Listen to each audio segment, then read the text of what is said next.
Hello everyone, how are you doing? This is MD Tech here with another quick tutorial. In today's tutorial, I'm going to show you guys how to hopefully resolve the code 48. The software for this device has been blocked from starting because it's known to have problems with Windows.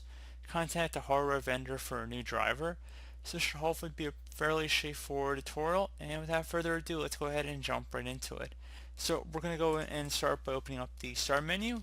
Type in Device Manager. Best match to go back with Device Manager. Go ahead and left click on that. Go ahead and locate whatever driver is giving you the problems. So it could be a sound driver, could be a video driver, display driver, whatnot. And you just want to go ahead and right click on it. Select Uninstall Device. Select Uninstall. Restart your computer, and then hopefully your issue has been resolved at that point. You go back online and download whatever driver you're having the problem with, and hopefully that should have been able to resolve it. So as always, thank you guys for watching this brief tutorial. Do hope I was able to help you out, and I do look forward to catching you all in the next tutorial. Goodbye.